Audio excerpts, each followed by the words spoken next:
ఢిల్లీలోని ఓ IAS study centre బేస్మెంట్లో మునిగిన శిక్ష పొందుతున్న ముగ్గురు అభ్యర్థులు మృతి చెందిన కేసును కేంద్ర దర్యాప్తు సంస్థకు బదిలీ చేస్తున్నట్లు హైకోర్టు వెల్లడించింది.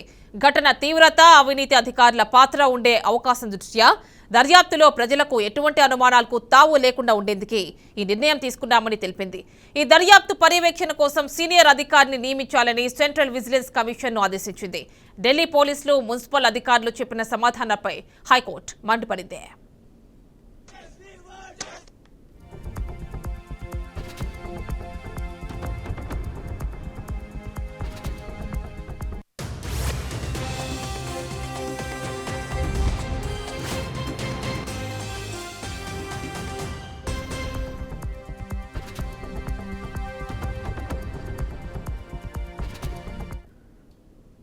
మౌలిక సదుపాయాల గురించి పట్టించుకోకపోవడం మున్సిపల్ అధికారులకు అలవాటుగా మారిందని ఢిల్లీ ఉన్నత న్యాయస్థానం ఆగ్రహం వ్యక్తం చేసింది. విద్యార్థులు ఎలా బయటకు రాలేకపోయారనే విషయం అర్థం కావడం లేదంటూ పోలీసులు, మున్సిపల్ అధికారులు చెప్పడంపై హైకోర్టు ధర్మాసనం మండిపడింది. ఈ కేసులో ఎస్యూవీ డ్రైవర్ను అరెస్టు చేయడంపై తీవ్ర అసహనం వ్యక్తం చేసింది.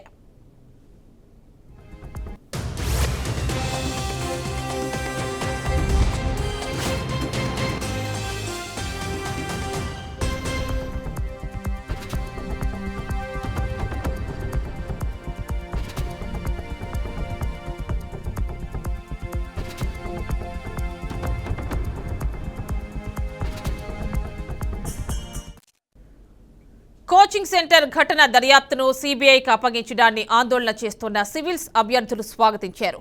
ఈ చర్యతోనైనా వాస్తవాలు బయటకొస్తాయని ఆశిస్తున్నామని అన్నారు. అయితే ఘటన సమయంలో లైబ్రరీలో ఎంతమంది ఉన్నారన్న దానిపై సమాచారం లేదని, ఈ వివరాలు బయటకు వెల్లడించాలని డిమాండ్ చేశారు.